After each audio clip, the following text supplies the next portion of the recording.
मी बिझनेसचा गुरु शिवाजी महाराजांना मानतो अरे आणि वाह! त्याच्यामुळं आम्ही लहानपणापासून म्हणजे बरेच किल्ले आम्ही फिरले.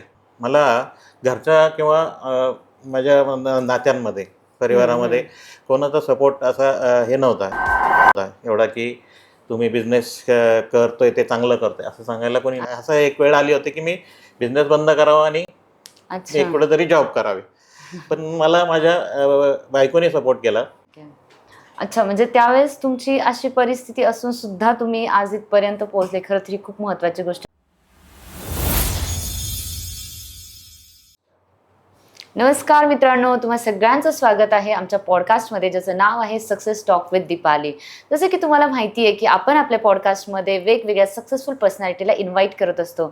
आज आपल्यासोबत आहे संदीप गोडसे सर, जे इलेक्ट्रॉनिक पॅनल्समध्ये आहेत. श्री गोडसे एंटरप्राइजेसचे हे CEO आणि डायरेक्टर आहेत. Welcome sir. नमस्ते. नमस्ते, तुमचं खूप नमस्ते खूप मॅडम. स्वागत. सो सर, मला तुम्हाला पहिला प्रश्न खरं तर विचारायला आवडेल की तुम्ही तुमच्या बिझनेसमध्ये ऑलरेडी एवढे सक्सेसफुल आहात आणि हा जो बिझनेस आहे तो काहीतरी वेगळा आहे. इलेक्ट्रॉनिक पॅनल्स म्हणजे काहीतरी वेगळी कन्सेप्ट आहे. सो ही जी जर्नी आहे किंवा ह्या बिझनेसमध्ये येण्याचं जे काही तुमचं इन्स्पिरेशन आहे ते काय आहे?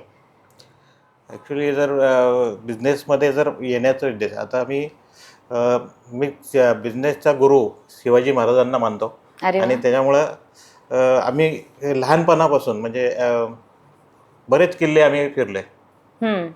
तर त्यामुळं बिझनेस ते त्या महाराजांनी त्यावेळेस किती कष्ट करून हे किल्ल्यांवरती गेल्यानंतर ती गोष्ट कळते. हो. तर ते बिझनेसमध्ये तेव्हापासून असं वाटायचं की आपण पण बिझनेस एक केला पाहिजे. आणि बरोबर. बऱ्याचशा वेळ लहानपणी म्हणजे आम्ही एका वस्तीमध्ये राहत होतो. त्या ठिकाणी हाय व्होल्टेज होऊन बऱ्याच लोकांचे टी व्ही खराब झाले होते. अच्छा. हां. हां. आणि ते टी व्ही त्यावेळेस मी 8वी-9वीला असेल, 8वी-9वीची गोष्ट आहे की मी ते टी व्ही खोलले आणि हां. त्यावेळेस रिपेअरही केले. म्हणजे ओके. चालू करून दिले. हां, हां, म्हणजे हां. त्यावेळेस सुद्धा मग तुम्हाला हां, त्यावेळेस नॉलेज पण नव्हतं त्या नाही, गोष्टीचं. नॉलेजही नव्हतं. म्हणजे बरोबर. मग मी ते उघडले आणि मग ते माझ्या मागं म्हणजे सगळे वस्तीतले ज्यांच्याकडे टीव्ही खराब झालाय ते सगळे माझ्या मागं, आमच्या घरी चल, आमच्या घरी चल, म्हणजे हे असे हं, हं. किस्से थोडे माझ्या त्या बाबतीत पण झालेले. तर त्यातूनच मी हे शिकलो. अच्छा. आणि आमचे आता मित्र आहे, ग्रुप एक छोटासा आमचा, की आम्ही जवळजवळ 87 किल्ले फिरलोय. अरे बापरे! आणि त्या छान. किल्ले फिरल्यानंतर खरंच ऊर्जा एक मिळते, की ती आम्हाला हं. बिझनेसमध्ये खूप कामाला आली. अरे वाह! हां, हां. तर हे असं हे करता करता बिझनेस करण्याचा जो हा होता, घरची परिस्थिती नव्हती, पण मला ते करायचं होतं. तुमची जिद्द होती जिद्द की होती, की काही मला झालं तरी काहीतरी करायचंय. वेगळं करायचं आहे. आणि ती लहानपणापासूनच माझ्यामध्ये फील होतं, की मी हे करू शकतो, तर मी माझ्यासाठी का नाही करू शकत? हे बरोबर. अ, अ, असताना मी त्या सगळ्या गोष्टी हळू-हळू अचीव्ह करत गेलो. अरे वाह! खूप मस्त. आता सर, ऑलरेडी तुमच्या अंडर एक टीम आहे, तुमची कंपनी आहे. खरं तर ही तुमची सक्सेस हे मोटिव्हेशन आहे लोकांसाठी सुद्धा, की तुम्ही ह्या लेव्हलला आलात. पण ह्याआधी मला जाणून घ्यायला हे आवडेल, की तुमची जी जर्नी होती, जसं की तुम्ही सांगितलं, की हे इन्स्पिरेशन होतं माझ्यासाठी आणि ह्या गोष्टीमुळे मी इथे आलो. पण जेव्हा ही जर्नी तुम्ही स्टार्ट केली, जेव्हा तुम्ही बिझनेसमध्ये आलात, ऑब्व्हियसली तेव्हा तुमच्याकडे भरपूर गोष्टी नसतील पण. पण मग त्यावेळेस कशी सुरुवात केली तुम्ही? सुरुवात तर 5-6 वर्ष एक कंपनीत जॉब केला. हं. तिथून बऱ्याचशा गोष्टी शिकल्या. कंपनीतून मला चांगलं खूप शिकायला मिळालं. आणि तिथून मी ठरवलं, की आता आपल्याला बास झालं, की आपण एक कुठेतरी बिझनेस केला पाहिजे. ठीक आहे, आम्ही छोटी-छोटी कामं करायला सुरुवात केली. हं. वाटेल ती कामं करायला चालू केली. अच्छा. मिळेल ती कामं करायची. हां. कुठलं काम सोडायचं नाही. ह्या हेतूने आम्ही बिझनेस चालू केला आणि ते करत गेलो आम्ही. हं, हं. करता छोटंसं एक वन रूमचं ऑफिस नंतर आम्ही घेतलं. त्या वन रूम म्हणजे टेबल स्पेसचं ऑफिस असं होतं. त्या टेबल स्पेसवरती आम्ही तिथं काम करायला चालू केले. हं. पुणे महानगरपालिकेच्या आसपास. कारण आम्हाला सगळ्यांना बाकीची जी माझी टीम होती, त्या टीमला येण्यासाठी काय तो एक सेंटर पॉईंट हां, होता. तर हां. तिथं आम्ही ते ऑफिस घेतलं होतं. तर असं आम्ही करून तो बिझनेस चालू केला. आता चॅलेंजिंग म्हटलं तर तशी मला घरच्या किंवा माझ्या नात्यांमध्ये, हं, परिवारामध्ये हं. कोणाचा सपोर्ट असा हे नव्हता एवढा, की तुम्ही बिझनेस करतोय ते चांगलं करतोय असं सांगायला कोणी नव्हतं. अच्छा. पण तरी हां, पण हां. म्हटलं मला मला माझ्यावरती कॉन्फिडन्स होता. त्यामुळे मी म्हटलं की नाही मला हेच करायचं आहे. आणि त्यानंतर सुद्धा पुढे गेल्यानंतर काही कारणाने बिझनेसमध्ये सुद्धा थोडेसे चढ उतार येतात. तसं एकदा असं एक वेळ आली होती की मी बिझनेस बंद करावा आणि अच्छा. एक कुठेतरी जॉब करावे. पण मला माझ्या बायकोने सपोर्ट केला. ठीक आहे.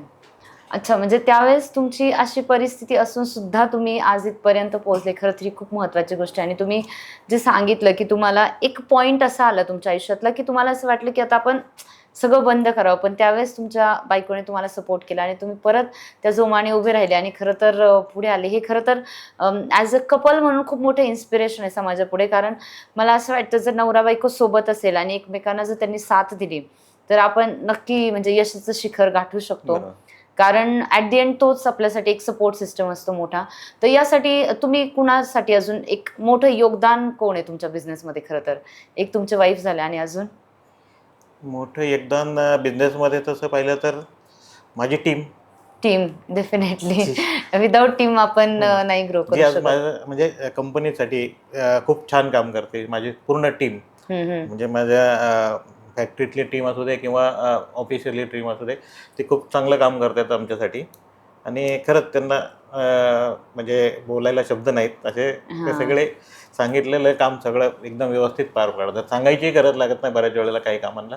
अच्छा. हां, ते त्यांचं म्हणजे व्यवस्थित सगळ्या व्यवस्थित गोष्टी हँडल करतात. करतात. हां, आणि त्यामुळे तुम्ही कुठेतरी तुमचा बिझनेस आपण म्हणू शकतो ऑटो पायलट मोडवर रन हां. करताय, बिंदास्त रन करताय. ऑटो पायलट मोडवर आणायचं कारण म्हणजे तुमच्याकडूनच प्रेरणा मिळाली की अच्छा. थोडंसं याला ऑटो पायलट केलं पाहिजे. केलं हे पाहिजे. आमच्या बरोबर. डोक्यात कधीच कल्पना आली नव्हती. पण जसं तुमच्याकडे आलो तेव्हापासून मला असं वाटलं की हा सगळं ऑटो पायलट ज्यावेळेस बिझनेस होईल त्यावेळेसच आपण खरे बिझनेसमॅन होऊ. नाहीतर आत्ता बरोबर. आपण फक्त बिझी झालोय त्यामध्ये. हो. बरोबर आहे. ते काळाची गरज आहे. त्याशिवाय तुम्ही main as a business owner जे तुमचं काम आहे, त्याच्यावर तुम्ही नाही फोकस करू शकत. ॲज अ बिझनेस ओनर म्हणजे क्लायंट व्हिजिट असेल किंवा नवीन-नवीन क्लायंट जोडणं, ह्या कामावरती तुम्ही फोकस करू शकता. जेव्हा ऑपरेशन कोणीतरी म्हणजे टीममधले लोकं हँडल करतात करतात त्यावेळेस. आहेत. बरोबर आहे. बरोबर आहे. ह्या गोष्टी खूप इम्पॉर्टंट आहे. सो सर मला हे जाणून घ्यायला आवडेल, की तुमचे एक्झॅक्टली काय-काय प्रॉडक्ट्स आहेत, काय-काय सर्व्हिसेस आहेत? आमचं ॲक्च्युली इलेक्ट्रिकल कंट्रोल पॅनल, आमची स्पेशलिटी जी आहे हं. ती HVACचे पॅनल असतात. तर ते आता HVACमध्ये कसं असतं की बरेच कंट्रोल्स हे असतात की म्हणजे त्याचं टेम्परेचर कंट्रोल, ह्युमिडिटी हं, कंट्रोल करायची हं. असते. म्हणजे या सगळ्या छोट्या-छोट्या गोष्टी कंट्रोल्स करायच्या असतात. तो मेन बरेचसे आमचं HVACचे क्लायंट भरपूर आहेत. अच्छा. त्या व्यतिरिक्त आम्ही आता सध्या म्हणजे वेगवेगळ्या क्षेत्रातल्या ॲटोमेशन म्हणजे ज्या छोट्यातल्या छोट्या मशीन असतील हं, हं. मार्केटमध्ये म्हणा किंवा कोण छोट्या मशीन बनवत असतील तर आम्ही त्यांना टार्गेट करतो आहे की छोटी मशीनसुद्धा ॲटो मोडमध्ये चालली पाहिजे.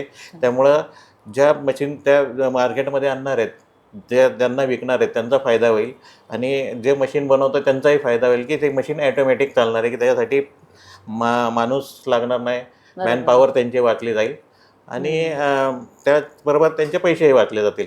बरोबर. हां. सो तुमच्या बिझनेसमधून ॲक्चुअल जे दुसरे बिझनेसमॅन आहेत, त्यांना काय फायदा होतो इलेक्ट्रॉनिक पॅनल्समधून? दुसऱ्या बिझनेसमनला ज्या ठिकाणी आम्ही पॅनल लावू, हं. त्या ठिकाणी त्यांचं पैसे वाचले जातात, मॅनपॉवर वाचली जाते. बरोबर. ह्या दृष्टीने आम्ही काम करतो आहे की जे काय प्रोग्राम करतो, जो प्रोग्राम आम्ही असा करतो आहे की तिथं त्यांना ऑपरेशनची गरज लागली नाही पाहिजे, हं. की त्यांना तिथं ॲटोमॅटिक ऑपरेशन असेल तर त्यावेळेस तुमचं टायमावरती बंद होणार. जर मॅन्युअल असेल तर माणूस जाऊन बंद करत नाही. ह्याच्यामध्ये जो अच्छा. कंजम्पशन होतं ते पैसे तुमचं रीडिंग बिल वाढतं किंवा ह्या गोष्टी हां, होत हां, राहतात हां. आणि त्यासाठी तुम्हाला वेगळा माणूसही ठेवावा लागतो. तर बरोबर. ते सगळं आम्ही कमी करून ॲटोमॅटिक हे करतो. तर आम्ही इकडं कल्याणनगरमध्ये सायबेज कंपनीमध्ये सायबेज. आम्ही काही काम करून दिलं. मग त्यांच्याकडं दर महिन्याचं बिल ₹1.5 लाख बिल कमी झालं दर अरे महिना. बापरे! आधी म्हणजे किती येत होतं त्यांचं बिल? आधी त्यांचं काहीतरी 6 लाख वगैरे बिल येत होतं. आता अच्छा. ते 4.5 लाख वरती हां, हां, त्यांचं हां. बिल यायला लागलं. तुम्ही म्हणजे हं. ऑटोमेशनवर हां, शिफ्ट केलं आणि हां. म्हणजे तुम्ही पैसा त्यांचा सेव्ह करून सेव्ह दिला केलं. त्याकडे. हां. टाईम आणि त्यांचं पैसा पण दोन्ही पण. पैसे सेव्ह झाले आणि त्यांचं ऑपरेशनला पण माणूस जात होता की ते ऑपरेशन करायचं, तर ते पण त्यांचं बंद झालं. अरे वाह! हं. म्हणजे खूप जास्त फायदा आहे. हां. कारण जर आपण विचार केला कुठल्याही इंडस्ट्रीचा किंवा कुठल्याही बिझनेसचा खरं तर जास्त पैसा हा मॅनपॉवरमध्ये जातो, की लोकं हायर हां. करा, त्यांना ट्रेनिंग द्या. परत त्यात पण ते अवेलेबिलिटी पाहिजे लोकांची. जर नसेल तर मग ते परत तिथे त्यांचं सगळं काम खरं तर स्टॉप होतं आणि त्या गोष्टी तुम्ही ऑटोमेट करून देताय. म्हणजे तुम्ही त्यांचा टाइम पण आणि पैसा पण वाचवताय आणि एफर्ट्स पण वाचवताय. खरंच ही खूप महत्त्वाची गोष्ट आहे आणि मला असं वाटतं जे ऑडियन्स आहे त्यांनाही म्हणजे यातून हा मुद्दा जाणवेल की हे किती गरजेचे आहे आजच्या काळामध्ये ऑटोमेशन. कारण आज जर आपण बघितलं, आपण असं म्हणतो की AI इरा म्हणजे सगळं आर्टिफिशियल इंटेलिजन्स सगळीकडे आता ऑटोमेशन. IT इंडस्ट्रीमध्ये ऑटोमेशन आहे, जसं की तुम्ही सांगितलं की इलेक्ट्रॉनिक्समध्येही आपण ऑटोमेट करू शकतो. खरं तर ही खूप छान गोष्ट आहे आणि तुम्ही त्यामध्ये मोलाचं योगदान देताय ऑटोमेशनमध्ये. हे अजून म्हणजे तुम्ही अजून समाजात तो अवेअरनेस देता की आपण छोट्यात छोटी मशीन सुद्धा ऑटोमेट करू शकतो आणि तुमचं काम डेफिनेटली वाचवू शकतो. जेव्हा तुम्ही ह्या इंडस्ट्रीमध्ये आले तेव्हा टेक्निकल ॲसेट्स म्हणजे काय चॅलेंजेस तुम्ही फेस केले? टेक्निकल ह्याच्यात मला म्हणजे टेक्निकल सपोर्ट मी स्वतः स्ट्रॉंग असल्यामुळे मी जास्त कोणावरती डिपेंड राहिलो नाही. अच्छा, हां. कारण मी स्वतः स्ट्रॉंग आहे. माझ्याकडं येणारा माणूस जो आहे तो माझ्याकडून तयार झालेले लोक आहेत अच्छा, की आणि म्हणजे असं आहे की काही लोकांनी माझ्याकडून जॉब सोडून बिझनेसही केलेला आहे चालू. म्हणजे त्यामुळं माझ्याकडं मुलं शिकलीत, ती तयार झालीत आणि त्यांना मी शिकवलंय. ती आता स्वतःचा बिझनेसही करतात. करतात. अशी पण काही आहेत लोक की जे माझ्याकडून सोडून जाऊन हे करतात. आणि टेक्निकली मी स्ट्रॉंग असल्यामुळं मला कोणाच्या जास्त ह्याची गरज लागली नाही आणि मला टेक्निकलमध्ये नवीन काय करता येईल ह्याच्यामध्ये खूप इंटरेस्ट असतो. हे अच्छा, काहीतरी नवीन करायला पाहिजे. पूर्वी बरोबर. तर आम्ही साधे पॅनल्स तयार करायचो. आता आम्ही ते ऑटोमेशनमध्ये का जास्त काम करतो. म्हणजे हे करण्याची प्रेरणा आम्हाला त्यातूनच मिळाली की आपल्याला वेगळं काहीतरी केलं पाहिजे. वेगळं. जमान्याप्रमाणे आपण हो, चाललं पाहिजे. ऑटोमेशन. कारण ही काळाची गरज आहे. कारण काळाची आता गरज. सगळं बाय द टाईम हळू-हळू सगळं ऑटोमेट होत जाणार. हां. कारण आता आपण बघायला गेलो तर खरं तर तेवढे जॉबसाठी म्हणजे लोकं नाही भेटत लोकं तेवढे. मिळत नाहीत. हां. त्यामुळे ती जागा कुठेतरी मशीन्सने घेतली आहे. घेतले. ऑटोमेट झाल्यात आणि प्रत्येक कंपनी पण हेच बघते की मला कसा जास्तीत जास्त फायदा होईल जेणेकरून मॅनपॉवर वाचू. भलेही तिथे वन टाईम तुम्हाला पे करावं लागतं पण तुमचा टाईम आणि सगळ्याच गोष्टी वाचतात. आता आम्ही बरेचसे पॅनल ह्याच्यामधले देतो की पार्किंग व्हेंटिलेशन असतात. म्हणजे आज अच्छा. प्रत्येक कमर्शियल बिल्डिंग असू दे किंवा रेसिडेन्शियल बिल्डिंग असू दे, पार्किंग मोठं असतं. त्या पार्किंगमध्ये व्हेंटिलेशनसाठी फॅन्स लागलेले असतात आणि ते बरोबर. ऑटोमॅटिक सेन्स करून ते ऑपरेट होतात. हां. तर तेही आम्ही बरेचसे प्रोजेक्ट करून ते त्याला काही करायचे फक्त ते एकदा चालू केलं की तो जसं तुमची कार आली तिथं CO तयार झाला की तो ऑटोमॅटिक फॅन हवा ओके. दूर बाहेर काढतो. हां, हां, हां. हां. म्हणजे तो डे अँड नाईट आपल्यासाठी काम नाही करणार. एक तुम्ही स्पेसिफिक बस, टाईम बस. हां, सेट हां, हां. केलंय. त्याला ऑपरेटरची गरज नाही, गरज काही नाही, नाही. काहीच नाही. कार आली, तुमचा धूर आला की तो ॲक्टिवेट होतो त्याचा सेन्सर आणि तो फॅनला कमांड देतो. फॅन तेवढं चालतो आणि परत वॉव! बंद होऊन जातं की त्याला तेवढी ऑटोमॅटिकली. CO लेव्हल कमी झाली की तो बंद होतो. अरे वाह! म्हणजे खूप छान. तिथं अजिबात कोणाची डिपेंडन्सी नाहीये, काही नाही. आणि यामुळे डेफिनेटली आपण आपलं लाईट बिल वाचवू शकतो. हो, कारण 100%. युजुअली असं होतं की तिथे कोणी नसेल तरी पण त्या गोष्टी ऑन राहतात आणि अननेसेसरी लाईट बिलचा खर्च येतो. तर तुमचं जे बेसिक प्रॉडक्ट आहे ते मॉलमध्ये, हॉस्पिटलमध्ये ऑल टाइप ऑफ रेसिडेन्शियल, सगळे कमर्शियल रेसिडेन्शियल, ठिकाणी कमर्शियल सगळीकडे यूज चालतं. होतं. जिथे-जिथे गरज आहे. बरं. तर तुम्ही ज्या तुमच्या सर्व्हिसेस आहेत त्या कशा प्रोव्हाईड करता? Online, offline?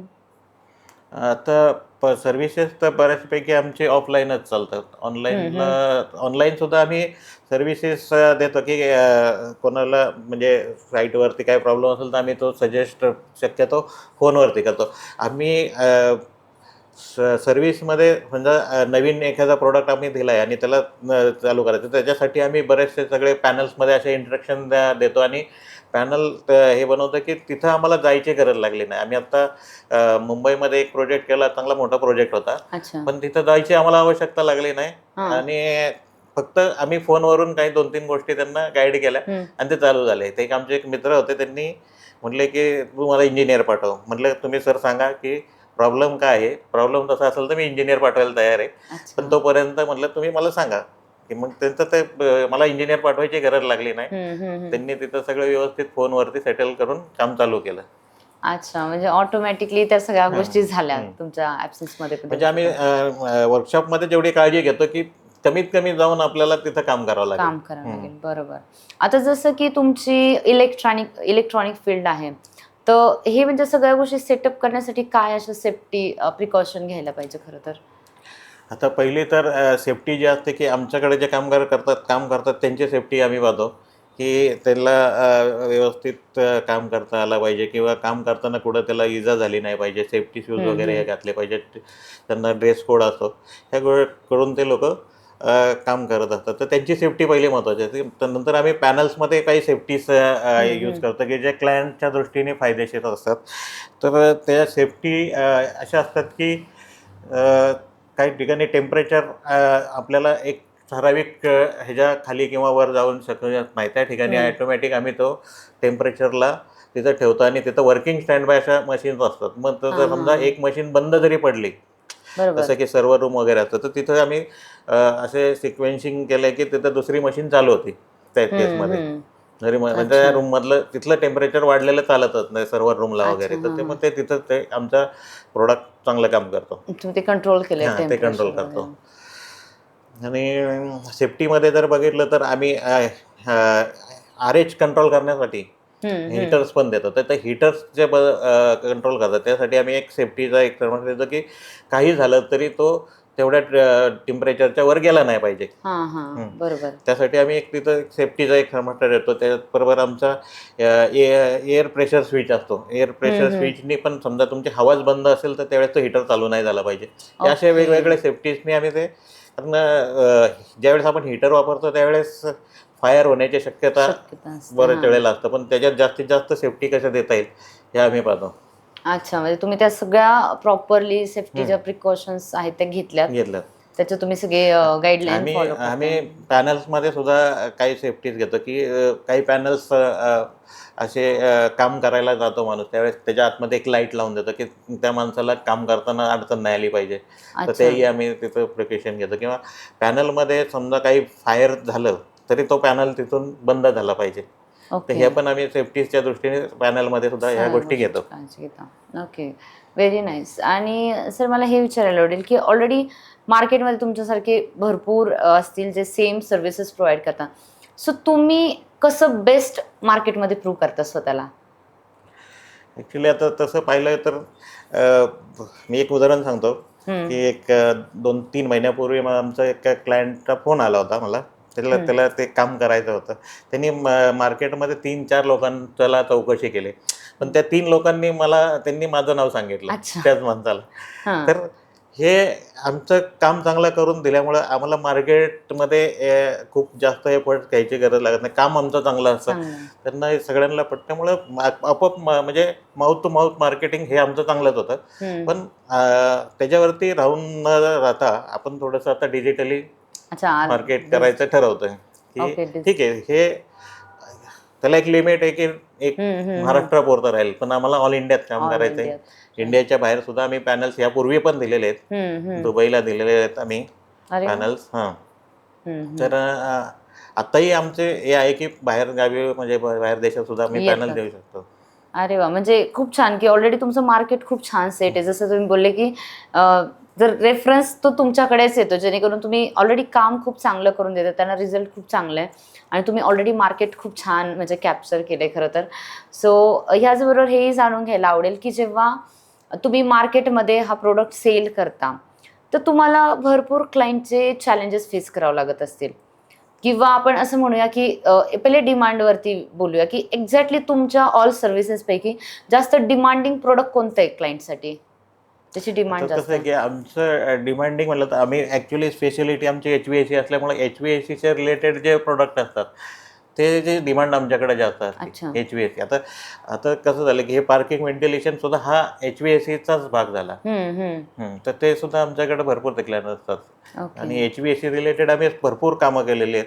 त्यामुळे आणि त्यातलं नॉलेज सुद्धा आपल्याला असल्यामुळं त्यामुळं कस्टमर काही वेळेला कसं होतं की ज्यांच्याकडून आम्हाला इन्क्वायरी येते त्यांना त्या ह्याचं माहीत नसतं की कसं काय करायला पाहिजे. तर त्यांनाच आम्ही सांगतो जाऊन की हे तुम्ही मला सांगायची गरज नाही, मला फक्त सांगायचं की ही मशीन ही आहे आणि ह्याचं सिस्टीम ही आहे, एवढंच सांगायचं, बाकी मी बघून घेतो कसं करायचं. म्हणजे कस्टमरला देतो, इलेक्ट्रिकल पार्ट माझ्याकडे सोडून द्या. बरोबर. त्यामुळे ते कस्टमरही म्हणतात की त्यांचा एक पुढं काही त्रास न होता जर त्यांचं काम होत असेल तर त्यांनाही पाहिजेच असतात या गोष्टी. बरोबर आहे. हा, म्हणजे त्यांना त्याचं काही हेडॅकच नाही, तुम्ही घ्या, करून द्या, आम्हाला फक्त यूज करायचं आहे. बस. हा. आणि हे मत ऑब्व्हियसली, कारण ऍज अ क्लायंट त्यातलं टेक्निकल नॉलेज त्यांना नसणारच आहे हो. की काय करायचं कसं. एक असा एक्सपर्ट पर्सन की तुम्ही सगळं स्टार्ट टू एंड करा, बस बस. आम्हाला बिलकुल काही टेन्शन नाही तेच घ्यायचं. तेच करतो मी क्लायंटलाही तेच सांगतो की तुम्ही इलेक्ट्रिकल मधलं तुमच्याकडलं काय असेल तर आमचा 100% सपोर्ट असेल. तुम्ही सगळं आमच्यावरती सोडून द्या, तुम्ही अच्छा. तुमच्या जॉबवरती प्रोजेक्टवरती फोकस करा. ओके. आता तुम्ही ज्या बिझनेसमध्ये आहात, सपोज असे कोणी स्टुडंट असेल कॉलेज किंवा जे वर्किंग प्रोफेशनल आहे, त्यांना जर सेम बिझनेसमध्ये यायचंय तर तुम्ही त्यांच्यासाठी काय टिप्स देताल? सेम बिझनेसमध्ये यायचं असेल तर त्यांनी थोडं तर पहिलं सुरुवातीला त्यांनी जॉब केला पाहिजे. जे इलेक्ट्रिकल कंपनीतून माहिती घेतली पाहिजे, कुठल्या प्रकारचे त्यांच्याकडे कामं होतात किंवा ह्या गोष्टी सगळ्या शिकल्या पाहिजेत. आणि त्यानंतर त्यांनी बिझनेसमध्ये यायला हरकत नाही. बरोबर. पण त्यांच्यामध्ये बिझनेसमध्ये येण्यासाठी त्यांच्यामध्ये पण तेवढी कॅपेबिलिटी पाहिजे की तुम्ही हे करेलच. यार आता माझ्या बाबतीत मी तुम्हाला सांगतो की मला रात्री 10 वाजताही फोन आला तरी मी क्लायंटकडे जातो. अच्छा. हा, ते डेडिकेशन म्हणजे तुम्ही गरजेचं आहे. बरोबर. आणि माझ्याकडे कसे आहे की हॉस्पिटल्स आहेत, ते ओटी नाही आहेत. ते. हा, तर तिथे जर मला जर सर्व्हिस नाही देता आली तर मी नाही काय करू शकणार. बरोबर. हो, तर आणि लोकांच्या जीवाशी खेळण्यापेक्षा आपण खेळतोय हे लोकांना पण कळलं, आपल्याला स्वतःला कळायला पाहिजे की आपण त्या वेळेला तिथं पोहोचलं पाहिजे. बरोबर. हा, एनी टाइम म्हणजे तिथे तुम्हाला गरज लागू शकते आणि तुम्हाला अवेलेबल राहावंच राहायला लागेल. लागतं. मी आहे, आमची टीम पण जाते. असं टीम कधीही सांगितलं तर ते अरेंज करतात. त्यांनाही माहिती आहे की शेवटी लोकांच्या जीवाशी आपण खेळतोय. बरोबर आहे. आणि त्यांची प्रायोरिटी मेन आहे ना, प्रायोरिटी आपल्याला इम्पॉर्टंट. महत्वाची आहे की तिथं हे झालं पाहिजे, काम हम्म. वेळेत झालं पाहिजे. त्यामुळे बरोबर. आमची लोक टीम पण हॉस्पिटलचे प्रॉब्लेम असेल तर आम्ही तिथं थांबत नाही. बाकी इतर क्लायंट असेल तर आम्ही थोडंसं इकडं तिकडं ऍडजस्ट करू हो, शकतो. हो, बरोबर. हम्म. पण हॉस्पिटल म्हणजे ऑन प्रायोरिटी आणि तिथे आणि आपल्याला त्या बरेचसे गोष्टी. हॉस्पिटलचे काम आमच्याकडे आहेत पुण्यामध्ये. अरे वा, नाईस. म्हणजे आपल्याला जर बिझनेस करायचा असेल, मे बी तो तुमच्यासारखा सेम असेल किंवा कुठलाही, तर डेडिकेशन मला असं वाटतं सगळ्यात महत्वाची गोष्ट आहे. तो सिरियसनेस की आपल्याला क्लायंटसाठी पूर्णपणे झोकून द्यायचं आणि काम करायचं. आमच्याच बिझनेसमध्ये कुठल्याही बिझनेसमध्ये जरी आला तरी त्याला तेच आहे. हो, त्याचं सिरियसनेस पाहिजे बरोबर की. आहे. आणि ते तुम्ही जोपर्यंत तुमच्या कामावरती फोकस करत नाही, सक्सेस व्हायचंय जे मला ठरवत नाही, गोल्स ठरवत नाही, तोपर्यंत नाही तुम्ही ते होऊ करू शकत. शकत नाही. आणि श्रद्धा आणि सबुरी पाहिजे की तुम्हाला जे काम करताय ते पूर्ण श्रद्धेने केलं पाहिजे. श्रद्धेने केलं. आणि आजकाल लोकांना कसं फास्टमध्ये ग्रोथ पाहिजे असते, तर थोडीशी सबुरी पण त्याच्यासाठी हवी असते की गरजेचं आहे. ठीक आहे, वेळ लागेल पण मी ह्याच्यामध्ये सक्सेस होणार. हो. आणि बऱ्याच वेळेला असं होतं की जी फास्ट ग्रोथ असते ती फास्ट डाऊन पण होऊ शकते. होऊ शकते. बरोबर. मार्केट तसं हे असतं, हो. सांगू शकत नाही काय. त्यामुळे आपल्याला ते मेंटेन करणं गरजेचं आहे. ते सगळं मेंटेन ठेवणं गरजेचं असतं. बरोबर. ह्या गोष्टी म्हणजे फॉलो करणं खूप गरजेचं आहे. पेशन्स महत्वाचे. आपल्याकडे पेशन्स नसतं हल्लीच्या पिढीकडे. आणि बऱ्याच वेळा आता तुम्ही जसं ऑलरेडी बिझनेसमध्ये पण तुम्ही सेम वर्ष बिझनेसमध्ये कंटिन्युटी केली, त्यामुळे तुम्हाला हे सक्सेस दिसतंय. बरोबर, हे सक्सेस मिळालं. पण युजली बऱ्याच वेळा असं होतं की आपण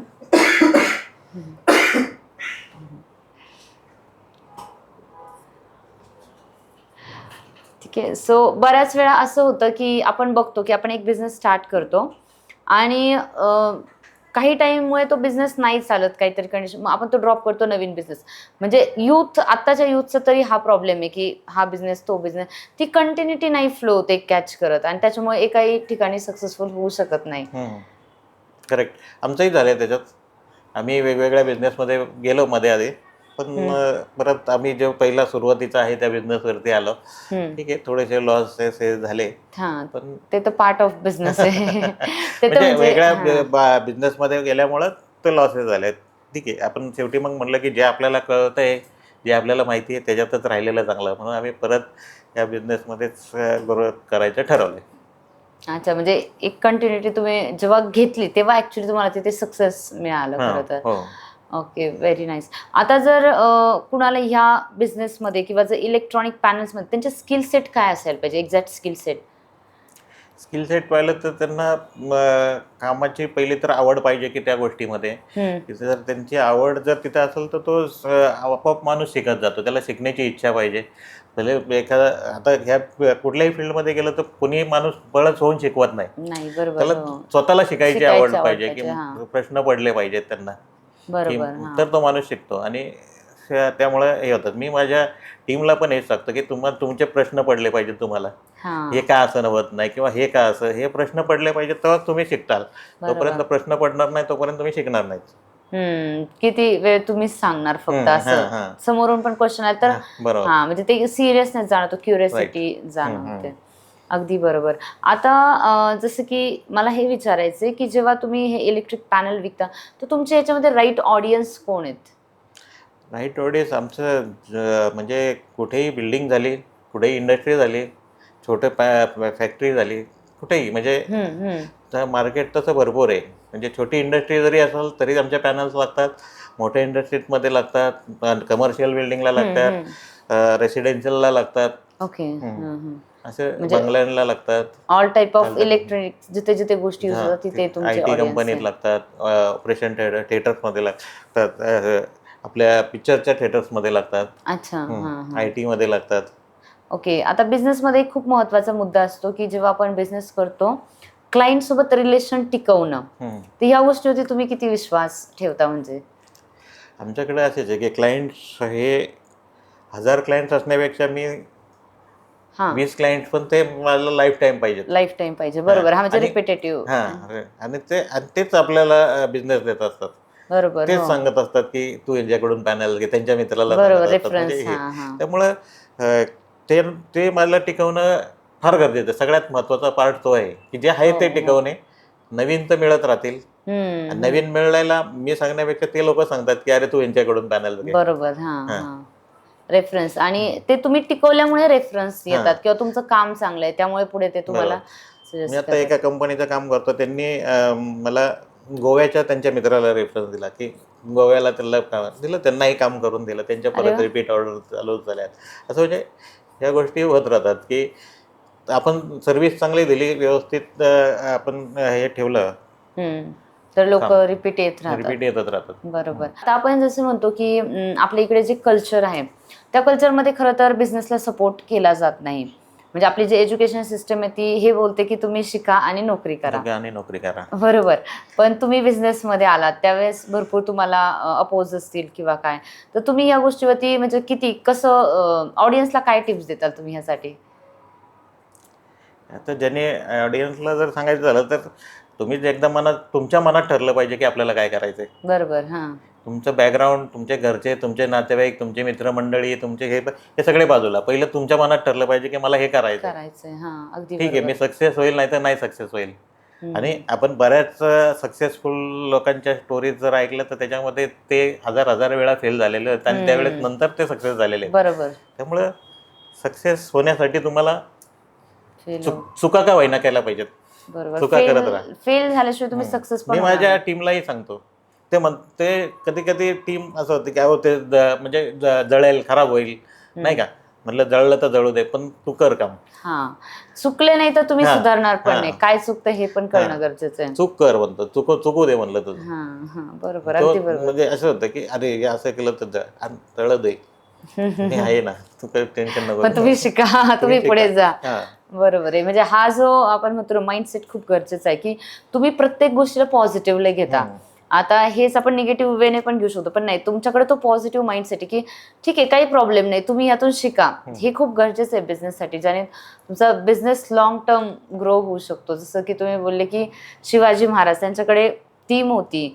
पण कुठेतरी टीमकडे शिवाजी महाराज होते. तेही हं. महत्त्वाचा मुद्दा आहे. तसंच तुमची टीम आहे, पण तुमच्या टीमकडे तुम्ही आहेत, जे त्यांना ॲज अ लीडर तुम्ही गाईड करता, की बाबा तुम्ही हे करा, तुम्ही हे केलं तर हे मिळेल. सो मला असं वाटतं त्या लीडरशिप क्वालिटी तुमच्यात आहे. खरं तर तुम्ही जे आत्ताचे यूथ जनरेशन आहे त्यांना काय सांगू इच्छिता, की आपल्यामध्ये कशी आपण लीडरशिप क्वालिटी डेव्हलप करू शकतो? लीडरशिप क्वालिटी डेव्हलप करण्याकरता गुरु पाहिजे. हं. बरोबर. आणि आपल्याला मन आपलं एक स्थिर पाहिजे, की आपण कोणाशी बोलताना कसं बोलतोय हे आपल्याला कळलं पाहिजे, की अ, समोरच्याचं ऐकून घेणं महत्त्वाचं असतं. बरोबर. हां. ते ऐकून मग आपण काही गोष्टी सजेस्ट करायला लागतात. आणि योग्य गोष्टी सजेस्ट करायला लागतात. हं, तर हं. जर तुम्ही समोरच्याचं ऐकणारच नाही, तर तुम्हाला समोरचं कधीच हे होणार नाही, म्हणजे कस्टमर तुमचा होणार नाही. बरोबर. हो. सर मला हे विचारायला आवडेल तुम्हाला, की तुम्ही ज्या बिझनेसमध्ये आहे तर तुमच्यासाठी ॲज अ टेक्निक म्हणजे चॅलेंज काय आहे? टेक्नॉलॉजी आहे की कॉम्पिटिशन आहे की प्राइसिंग आहे? टेक्नॉलॉजीच्या विषयी तर आम्ही टेक्नॉलॉजी म्हणजे रोज बदलते आणि आम्ही त्याच्यावरती फोकस करत असतो. अच्छा. हां. रोज नवीन काय येतंय आणि ते हां. आपण कधी आपल्याकडे येतंय आणि आपण कधी त्याच्यावरती अभ्यास करतो आणि आपण कधी ते क्लायंटला देतोय. बरोबर. हां. टेक्नॉलॉजीमध्ये आम्ही बऱ्याचशा गोष्टी चांगले हँडल करतो. तुमचा टेक्निकल एरिया एकदम स्ट्रॉंग आहे. हां. बरोबर. दुसरं कॉम्पिटिशन. कॉम्पिटिशन जे आहे मार्केटमध्ये कॉम्पिटिशन हे पाहिजे, गरजेचं आहे. जोपर्यंत आपल्याला कॉम्पिटिशन नाही तोपर्यंत आपल्याला बिझनेसमध्ये करण्यात मजा नाही. बरोबर. अगदी हां, बरोबर. त्यामुळे कॉम्पिटिशन हा 100% आपल्याला पाहिजे. कॉम्पिटिटर पाहिजे, त्याच्याबरोबर काम केलंच पाहिजे. बरोबर. त्याशिवाय आपल्यालाही त्यातून सुद्धा कळणार नाही. हां. त्याच्यातून आपण चांगलं काय देऊ शकतो, ह्याच्याकडे आपला फोकस होतो. कॉम्पिटिटर नसेल तर आपण आपला प्रोडक्ट चांगला बनवू शकत नाही. नाही बनवू शकत. बरोबर. बेस्ट आपण नाही देऊ बेस्ट नाही बनवू शकत शकत. क्वालिटी. अगदी बरोबर. म्हणजे तुम्ही त्या गोष्टीला पण खूप पॉझिटिव्ह वेने कन्सिडर करताय, की कॉम्पिटिशन ही गरजेची आहे. गरजेचे आहे. ओके. आणि मला हे विचारायला आवडेल तुम्हाला, की तुमचं येत्या 5 वर्षात विजन आणि मिशन काय आहे? म्हणजे तुमचं गोल काय आहे? आता पुढच्या 5 वर्षात मी विचार करते की 5,000 क्लायंट्सपर्यंत आपले पोहोचायचं. पोहोचायचं आहे आणि 5,000 क्लायंट्सला आमचे पॅनल घेऊन त्यांची पॉवर, मॅनपॉवर आणि त्यांचे पैसे पैसा. कसे सेव्हिंग होतील याकडं आमचं टार्गेट आहे. छोट्यातल्या छोट्या मशीन आम्ही ॲटोमेशन करणार आहेत. त्याच्यात आत्ता आम्ही सुरू केलेलं आहे. आम्ही छोटी म्हणजे डिश बनवायची जे मशीन हां, असतात हां. छोट्या अच्छा. पेपर डिश, त्याच्यावरती आम्ही ॲटोमेशन केलेलं आहे. तुमचं सांगतो रबर मोल्डिंगच्या मशीनमध्ये आम्ही ॲटोमेशन केलेलं आहे. जॉब वॉशिंग मशीन असतात, अच्छा. त्याच्यामध्ये आम्ही ॲटोमेशन केलेले आहेत. अरे म्हणजे वाह! असं आमचं आता सुरुवात झालेली आहे त्याच्याकडे हां, हे, हां. पण आम्ही आणखीनही मार्केटमध्ये शोधतोय की वेगवेगळ्या कुठल्या मशीन आहे की ज्या करू शकता. छोट्या इंडस्ट्री आहेत ते छोट्या मशीन बनवतात, पण त्या ॲटोमेशन नाही आहेत, तर त्यांना आम्ही ॲटोमेशन करायचं, हा आमचा फोकस त्याच्याकडं आहे. अरे वाह! म्हणजे खूप छान, की तुम्हाला येत्या 5 वर्षामध्ये पुढे पहिले ते 5,000 लोकांपर्यंत कनेक्ट करायचे आणि सगळ्यात महत्त्वाचं तुम्हाला त्यांची मदत पण करायची, की ते हां. ऑटोमेशनवरती कसं शिफ्ट होऊ शकतात. त्यांची मदत होईल, त्यांच्या मशीन जास्त खपल्या जातील आणि त्यांच्या मॅनपॉवर आणि पॉवर सेव्हिंग कसं करता येईल समोर त्यांचं, ते आम्ही शक्यतो लक्ष देतो. बरोबर. म्हणजे खूप खूप गरजेचं आहे हे काळानुसार. सो मला असं हाही प्रश्न विचारायला आवडेल एक, की बिझनेस जेव्हा आपण करतो तेव्हा आपल्याकडे स्किल्स ग्रो करणं किती महत्त्वाचं आहे? मग ते कम्युनिकेशन असतील किंवा लीडरशिप, त्या स्किल्सवरती किती फोकस्ड करायला पाहिजे आपण? 100% जोपर्यंत बिझनेसमध्ये तुम्ही स्किल, कुठलेही स्किल असू द्या, म्हणजे तुमच्या प्रोडक्शनचं असू द्या किंवा हं. तुम्ही कम्युनिकेशन असू द्या, तुम्ही मार्केटिंग असू द्या, हे सगळे स्किल जे आहेत त्या शिकणं खूप गरजेचं असतं. बरोबर. आणि त्याच्यासाठी एक चांगलं कोच माणसाला पाहिजे असतो, बिझनेस माणसाला, की त्या कोचबरोबर काम करणे हे गरजेचं हं. असतं. आणि बऱ्याच गोष्टी कोचकडून, मी सुद्धा बऱ्याच कोचकडून गोष्टी शिकलेलो आहे शिकता. आणि त्या इम्प्रूव्ह केल्या तर माणूस सक्सेस होऊ शकतो. Yes, definitely. मला असं वाटतं छोट्या-छोट्या गोष्टी असतात, येस. पण त्या आपण ते आपल्याला त्या पकडता आल्या पाहिजे, कॅच करता आल्या हां. पाहिजे आणि आपण त्याच्यात त्या गोष्टी इम्प्लिमेंट केल्या केलं पाहिजेत. पाहिजे. बरोबर, अगदी बरोबर. म्हणजे आपल्याला टाईमनुसार बदलता येणं पण खूप गरजेचं आहे आणि ते बदलण्यासाठी तो आपण म्हणतो ना ॲक्सेप्टन्स गरजेचं आहे. आता बऱ्याच जसं की तुम्ही म्हणाले, की मी वेगवेगळ्या कोचकडून शिकवत असतो. ही खरं तर तुमचं ॲक्सेप्टन्स मोड आहे, की मला आजही शिकायचंय. शिकायची. पण बऱ्याच वेळा आपण असं बघतो, की बिझनेस ओनर्स जे असतात, ते एका स्टेजला आल्यानंतर ते समजतात, की मी खूप सक्सेसफुल आहे आणि आता मला खरं तर शिकायची गरज नाहीये. तर हा जो माइंडसेट आहे तो कितपत योग्य आहे आणि कितपत अयोग्य आहे? माझ्या बिझनेसमध्ये तरी नाही. नाही, बरोबर. दुसऱ्यांच्या माहीत नाही. नाही, माझ्या- माझ्या अकॉर्डिंगली तर कुठल्याच बिझनेसमध्ये नाही. हां. कारण प्रत्येक बिझनेसला म्हणजे रोज टेक्नॉलॉजी चेंज होते. नवीन येते. तर तुम्हाला नवीन गोष्टी रोज शिकणं गरजेचं आहे. Right. जसं की आधी खूप ट्रेडिशनल वेने सगळ्या गोष्टी चालायच्या, मार्केटिंग असू दे, सेल्स. पण आज इतक्या फास्टेस्ट जगात आपण वावरतोय की आज सगळं ऑटोमेट होतंय. म्हणजे आपण उद्या उठलं तर नवीन टेक्नॉलॉजी येते मार्केटमध्ये किंवा नवीन काहीतरी येते. तर मला असं वाटतं प्रत्येकाने शिकत राहणं गरजेचं आहे. आपण शिक्षण स्टॉप केलं तर खरं तर तिथून आपलं आपण म्हणतो ना थांबली प्रगती. रिव्हर्स गेअर पडणार आपला. रिव्हर्स गेअर, बरोबर. प्रगतीच थांबली आपली, प्रगती असं म्हणू थांबली शकतो. आपली. पण हे गरजेचं आहे, म्हणजे तो ऍक्सेप्टन्स येणं गरजेचं आहे की नाही मला शिकायचंय. आणि सगळ्यात महत्त्वाचं तुमचं जे नेचर आहे की क्युरियस माइंड आहे, की मला नवीन नवीन गोष्टी शिकायच्या आहेत. म्हणजे मला मॅटर नाही करत ती गोष्ट येते नाही येत, पण मला शिकायचं आहे आणि करायचं आहे. तर हे खूप गरजेचं आहे आणि आजच्या यूथसाठी तर अजून जास्त गरजेचं आहे. कारण बऱ्याच वेळा आता आपण असं बघतो की सोशल मीडिया म्हणजे इतक्या वाईड लेवलला ह्या गोष्टी वाढत चालल्यात की त्यामध्ये आजची युवा पिढी फसली आहे खरं तर. तर तुमच्या अकॉर्डिंगली सोशल मीडिया कितपत चांगलं आहे आणि कितपत योग्य आहे? ते सोशल मीडियाचा तुम्ही जसा वापर कराल तसा सोशल मीडिया तुम्ही त्याच्यातून काय घ्यायचं हे ठरवलं पाहिजे. बरोबर. 100% द्यायला ते भरपूर तयार आहेत, पण तुम्हाला काय हवंय त्याच्यातून, अगदी बरोबर. काय घेणार तुम्ही, हम्म. हे महत्वाचं आहे.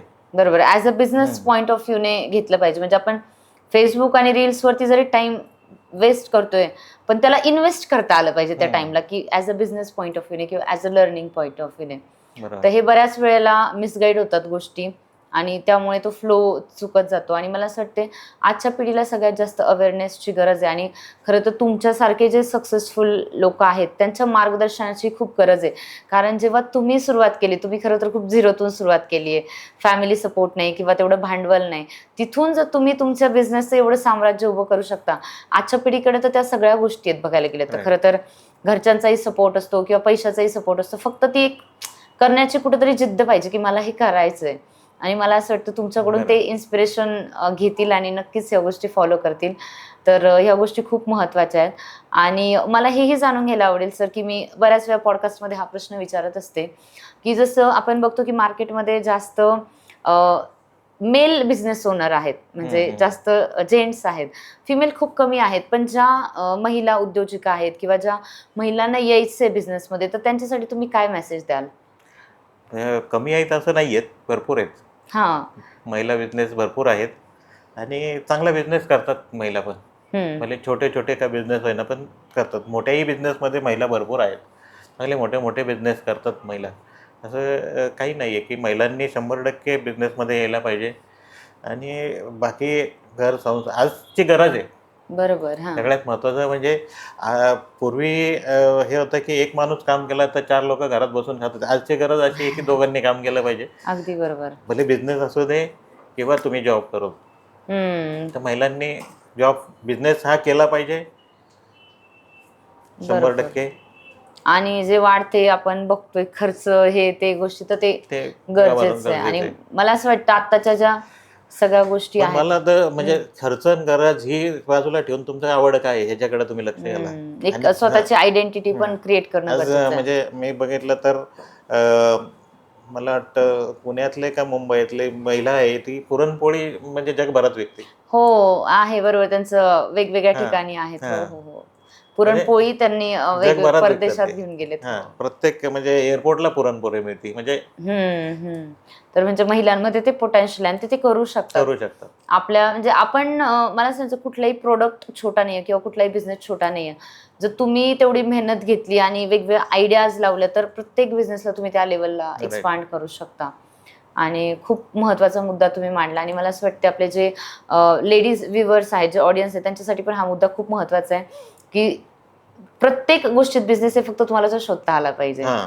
हे महत्त्वाचं आहे आणि खरं तर. करतात लेडीज सुद्धा भले छोटे छोटे का होईना बिझनेस हे लेडीज करत असतात. बरोबर.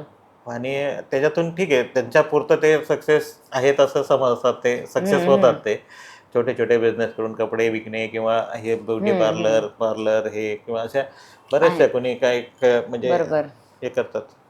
अगदी आणि बरोबर. मगाशी एक आपला मुद्दा राहिला होता की मग मला एक सांगायचं होतं की जे BG शिर्के, आपण बिझनेसमॅनबद्दल विचारत होतो. BG शिर्के हे ज्यावेळेस ते एक्सपायर झाले त्यांनी व्हायच्या आधी सांगितलं होतं की मी गेलो तरी कंपनी बंद नाही ठेवायची.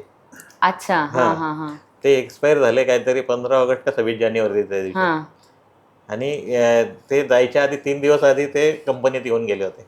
ओके. हां, आणि मग म्हणजे ते बिझनेसमॅन हा रिटायरमेंट नाही किंवा त्याला थांबणं नाहीये. बरोबर. अगदी शेवटपर्यंत बरोबर. त्याला आयडिया जी काम आपण करणं. म्हणत होतो की नवीन आयडिया आपल्याला शोधल्या पाहिजेत, तर ते त्यांचं एक माझ्यासाठी उदाहरण एक चांगलं आहे की म्हणजे खूप थांबायचं नाही. थांबायचं नाही. आणि आम्ही राहतच तिथं होतो की BG शिर्केला असं गाडीतून जाताना पाहत होतो कारमधून अरे बापरे! लहानपणी. हां, हां, हां. हां. अच्छा. नाईस. म्हणजे खरंच जसं तुम्ही बोलले, की बिझनेसमॅनला कारण ते कुठेतरी समाजासाठी कॉन्ट्रीब्युट करतात, हा, तुम्ही दुसऱ्यांची right. मदत करताय, तुमची मदत तुम्हाला थांबवायची नाही. हा, मी इव्हन एलॉन मस्कचं पण ऐकलं होतं, त्यांचा बर्थडे असला तरी ते काम करतात. म्हणजे हा. आपल्या इकडे जनरली असतं ना बर्थडे सुट्टी आपण सेलिब्रेशन, त्यांची ते नाही, काम म्हणजे डेडिकेशन आहे, right. काम म्हणजेच बर्थडे. बरोबर. आणि खरंच हे खूप गरजेचं आहे, म्हणजे त्या लेवलचं डेडिकेशन आहे. आणि खरं तर तुम्हाला तुमची फील्ड जर आवडत असेल, तुम्हाला तुम्ही बाकीचा सगळा थकवा किंवा तुमच्या बाकीच्या गोष्टी विसरून पूर्णपणे त्यात एकदम समरस होऊन जाता आणि त्याच गोष्टीवर तुमचा फोकस फोकस असतो. असतो, पाहिजेच फोकस. हो, तर ते गरजेचं आहेत त्या गोष्टी. सो सर, तुमच्यासोबत ॲक्च्युली गप्पा मारून आणि तुमचा एक्सपिरियन्स, तुमच्या बिझनेसबद्दल भरपूर गोष्टी आम्हाला कळल्या आणि बऱ्याच गोष्टी मलाही शिकायला भेटल्या की बिझनेसमध्ये एक माइंडसेट किंवा बिझनेस ग्रो करताना कोणत्या गोष्टीची काळजी घ्यायला पाहिजे. आणि मला असं वाटतं ऑडियन्सला पण नक्कीच याचा खूप फायदा झाला आहे आणि ते पण यातून बऱ्याच गोष्टी शिकतील. आणि ज्या ऑडियन्सला खरंच तुमच्याकडे तुमचे असे कुठले मशिनरीज असतील, त्यांना जर ऑटोमेट करायचं असेल तर तुम्ही नक्कीच सरांना कॉल करा, त्यांच्यासोबत डिस्कस करा की कसं आपण ऑटोमेट करू शकतो आणि कसा तुम्ही तुमचा टाईम, पैसा आणि तुमचे हार्डवर्क वाचू शकता. मला असं वाटतं तुम्ही हा जो खूप महत्त्वाचा एक संदेश दिला आहे की कुठल्याही बिझनेसमध्ये आपण पैसा आणि टाईम कसा वाचवायचा हे आजच्या टाईममध्ये खरंच खूप गरजेचं आहे. So thank you so much sir, तुमच्यासोबत बोलून खूप छान वाटलं. So thank you so much audience. आमच्या यूट्यूब चॅनलवरती नक्की आमच्या पॉडकास्टचा व्हिडिओ बघा, त्याचप्रमाणे लाईक, शेअर, सबस्क्राईब करा. Thank you so much.